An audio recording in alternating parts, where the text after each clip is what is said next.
One I hope आप सब अच्छे होंगे। सो ऑलमोस्ट सिलेबस हमारा आरआरबी का ख़त्म हो चुका है। ठीक है, जो पीजीटी एंड टीजीटी लेवल का है। सो आज हम इवैल्यूएशन को अच्छे से डिटेल में करेंगे and I try to cover the all the topics within limited time, ताकि आपका पेपर बहुत अच्छे से हो जाए। और एमसीक्यूज़ भी ज़रूर डेफिनेटली इन सब टॉपिक वाइज मैं ज़रूर डालूंगी, 2-4 टॉपिक्स इकट्ठे करके ना। उनके बाद उनको एक मिक्सचर बना के आपके लिए वो भी आएंगे, बट उसके पहले हम सिलेबस कवर कर लेते हैं। सो आज का टॉपिक है इवैल्यूएशन।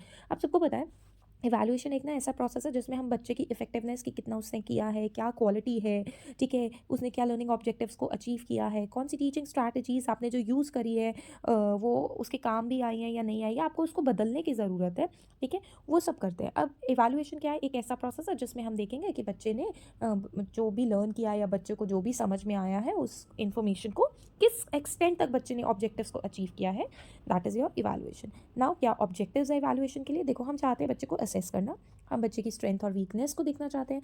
हमें अगर बिल्कुल भी अचीवमेंट नहीं हुआ, बट बिल्कुल भी अगर बच्चे ने अचीव नहीं किया, तो हम अपनी मेथडोलॉजी में इंप्रूवमेंट लेकर आएंगे। ठीक है, एक फीडबैक मिलता है स्टूडेंट्स का काम टीचर्स पर कि अगर मान लो आपकी क्लास में 40 बच्चा है और 40 में से 35 अच्छा स्कोर कर रहे हैं, इसका मतलब जो आपने पढ़ाया है वो बच्चों को समझ में आया है ना, तो वो फीडबैक दे रहा है। Accountability, decision making in curriculum development की आपने कोई अप्रोच फॉलो की और वो अप्रोच बहुत अच्छी थी, तो वही अप्रोच आप करिकुलम के अंदर डाल सकते हो, जिससे कि सभी का बेनिफिट हो।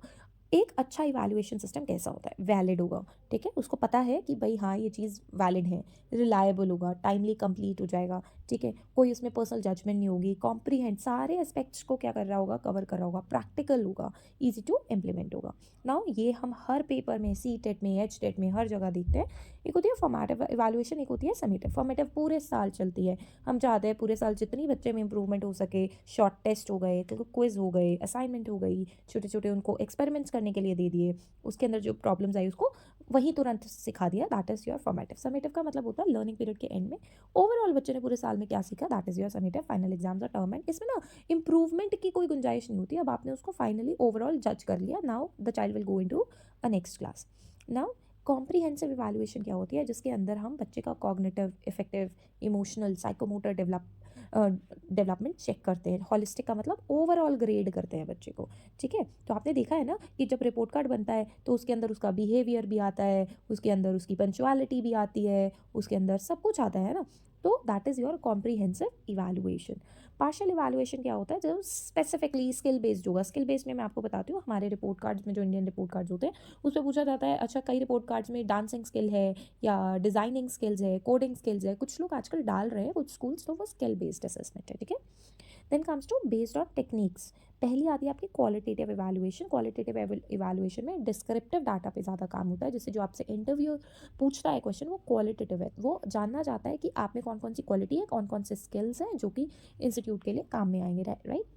क्वांटिटेटिव इवैल्यूएशन में जब आप कोई डाटा निकालना चाहते हैं, टेस्ट के नंबर हो गए, एक टेस्ट दे दिया, 10 में से कितने नंबर आए, उसे हम क्वांटिटेटिव में काउंट करते हैं। बेस्ड ऑन टाइम, अब टाइम के बेसिस पे आप कैसे इवैल्यूएशन करेंगे? डायग्नोस्टिक। अगर आपने एक छोटा सा टेस्ट लिया, चापा कराते ही टेस्ट ले लिया, ठीक है, और बच्चे आपने उसके अंदर 3 तरीके क्वेश्चन डाले थे, एक ईजी, एक एवरेज और एक डिफ़िकल्ट। ठीक है, थोड़े हाई लेवल के मान लीजिए। तो अगर बच्चे ने ईजी कर दिए, एवरेज भी कर दिए, हाई लेवल के नहीं करे, तो इसका मतलब जो लर्निंग गैप बच्चे में आ रहा है उसको हमने डायग्नोस कर लिया। ठीक है, और कंडक्टेड बिफोर और ड्यूरिंग इंस्ट्रक्शन देते देते भी कर सकते हैं। प्रोग्नोस्टिक इवैल्यूएशन वो होती है जिसके अंदर हम स्टूडेंट की फ्यूचर परफॉर्मेंस को क्या करते हैं, प्रिडिक्ट करते हैं। प्लेसमेंट इवैल्यूएशन वो होती है जिसके जो बताती है कि कितना determines the appropriate level of instruction of students. क्या लेवल है इंस्ट्रक्शन स्टूडेंट्स को इंस्ट्रक्शन देने का? एंट्रेंस टेस्ट हो गया, प्लेसमेंट टेस्ट हो गया। Now what are the tools and techniques of evaluation? I hope ये जो मैंने चीज़ें आपको कराई हैं वो समझ में आ रही होंगी। सो टूल्स कौन कौन से हैं, कैसे आप इवैल्यूएट कर सकते हो? बच्चे का रिटन टेस्ट लोगे, एमसीक्यू, सब्जेक्टिव, जो भी आपका दिल करे, it would come in written. Orally आप इंटरव्यू पूछ सकते हो, प्रैक्टिकल कराते हैं ना बच्चों से, वाइवा, राइट, और प्रैक्टिकल टेस्ट हो सकता है, एक्सपेरिमेंट्स करा दिए, प्रोजेक्ट्स दे दिए, डेमोन्स्ट्रेशन करने को दे दिया, ऑब्जर्वेशन मेथड दे दिया, चेकलिस्ट बना ली, रेटिंग स्केल कर लिया, ये सारे इवैल्यूएशन टूल्स हैं। कई बार क्या होता है, टीचर अगर चाहती है कि चलो किसी दिन बच्चों को अपने फ्रेंड्स की भी असेसमेंट करनी चाहिए, ताकि बच्चों को सेल्फ रिफ्लेक्शन मिलेगा। और बच्चे पता क्या करते हैं, वो बताते हैं कि नहीं तुमने ये चीज़ नहीं करी, अगर तुम्हें ये डाला होता तो तुम्हारे मार्क्स आ जाते। और एक और चीज़, जब भी हम पीयर असेसमेंट करते हैं ना, पीयर असेसमेंट करते हुए जैसे मान लो आपने एक वर्कशीट बोर्ड पर खोल दी, ठीक है, या एक वर्कशीट दे दी या टेस्ट बना के दे दिया, तो आपने जब आप उसको डिस्कस कर रहे हो तो आप उसके आंसर्स डिस्कस करो और बच्चों को बोलो now match the answers and then do and give marks, तो दे विल फील हैप्पी और वो खुद को रिफ्लेक्ट करेंगे, सेल्फ रिफ्लेक्शन होगा उनका। पोर्टफोलियो असेसमेंट पूरे साल का काम होता है बेसिकली ये, और पूरे साल का एक पोर्टफोलियो तैयार होता है जिसके अंदर लिखा होता है कि बच्चे के कहाँ कहाँ पे लर्निंग गैप्स थे, किस तरीके से उसको कवर किया और उसने किस तरीके से उसको कोप किया। Then it comes to learning in evaluation domains. आप सबने ब्लूम टेक्सोनॉमी पढ़ी है, उसके अंदर सबसे पहले क्या आता है, नॉलेज, जिसमें आपको बताते हैं कि फैक्ट्स को कलेक्ट करना है, देन अंडरस्टैंड करना है, फिर उस नॉलेज को अप्लाई करनी है, फिर उसको नॉलेज को अप्लाई करिए को ब्रेक करना है इन्फॉर्मेशन को, और फाइनली सिंथेसाइज करना है, और फिर फाइनली लास्ट में इवेलुएट करना है। तो इसके अंदर जो ये इफेक्टिव डोमेन आता है वो सबसे ज़्यादा इमोशंस पे, एटीट्यूड्स पे, वैल्यूज़ पे, बच्चे की मोटिवेशन, टीम वर्क, स्किल्स, इन पर काम करता है। साइकोमोटर डोमेन क्या होता है, जो फिजिकल स्किल्स जैसे लैब्स, एक्सपेरिमेंट, स्पोर्ट्स स्किल्स, ये होगा ना। कुछ मॉडल्स दिए थे इवैल्यूएशन मॉडल्स। कर्कपैट्रिक मॉडल ये था रिएक्शन पे, बच्चे के बिहेवियर पे, रिजल्ट पे, इनको इवैल्यूएट करने के लिए था, ठीक है, ये आप नोट कर सकते हैं। नेक्स्ट वो स्टफल बीम, ये किसी भी कॉन्टेक्स्ट को, इनपुट को करने के लिए, ये इतना इंपॉर्टेंट नहीं रहेगा, ये टाइलर्स इंपॉर्टेंट है। प्री डिफाइंड ऑब्जेक्टिव्स अगर आपके हैं उसके लिए रहेगा, और स्क्रिवेंस गोल फ्री मॉडल इवैल्यूएट करेगा उन आउटकम्स को, एक्चुअल आउटकम्स को, रादर देन इंटेंडेड, जो आपने सोचे हैं उनको नहीं, एक्चुअल क्या आउटकम आ सकते हैं उनको। उसके साथ साथ हमारे पास ग्रेडिंग सिस्टम भी होता है और रिपोर्टिंग। CCE के अंदर एक ऐसी अप्रोच है जिसके अंदर हम अकेडमिकली बच्चे ने कितना स्कोर किया और उसकी करिकुलर एक्टिविटीज़ उसको भी ऐड करते हैं रिपोर्ट कार्ड में। तो सारे के सारे डोमेन्स जो जाते हैं वो ऐड हो जाते हैं, जैसे क्वालिटेटिव फीडबैक मिलता है। सो यहाँ पर बात आती है कि इवैल्यूएशन में कि क्या डिफरेंस क्या है असेसमेंट, मेजरमेंट और इवैल्यूएशन में। असेसमेंट में हम बच्चों से इन्फॉर्मेशन कलेक्ट करते हैं कि क्या कितना प्रोग्रेस किया उसने। हमारे यहाँ फोकस होता है कि बच्चे की लर्निंग इंप्रूव हो जाए, क्विज से, असाइनमेंट में, क्लासरूम में, ऑब्जर्वेशन में। हम मेजर करते हैं यहाँ पर नंबर्स के थ्रू, न्यूमेरिकल वैल्यूज़ के थ्रू, जैसे टेस्ट स्कोर्स, ग्रेड्स, परसेंटेजेस, उनके थ्रू।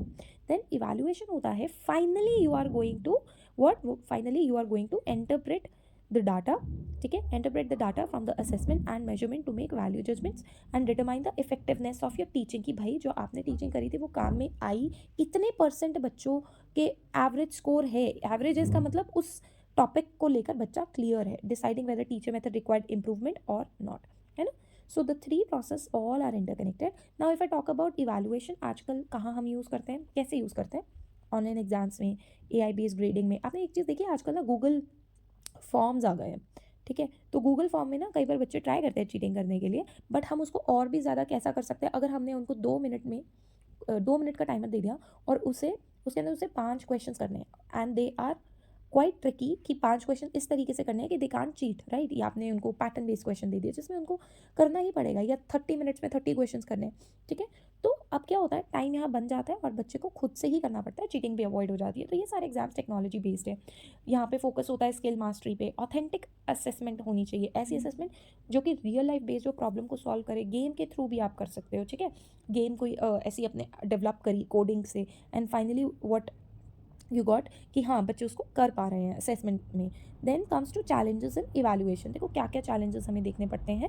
हमें देखना पड़ता है कि कोई बायसनेस ना आए, है ना, किसी के साथ पार्शलिटी ना आए ग्रेडिंग करते हुए।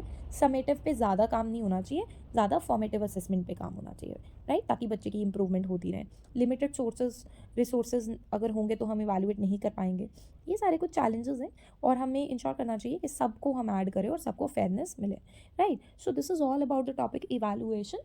I'm going to continue this series further also. So if you are really liking the video and if you feel that this is useful, so please like, share and subscribe. Thank you so much for watching.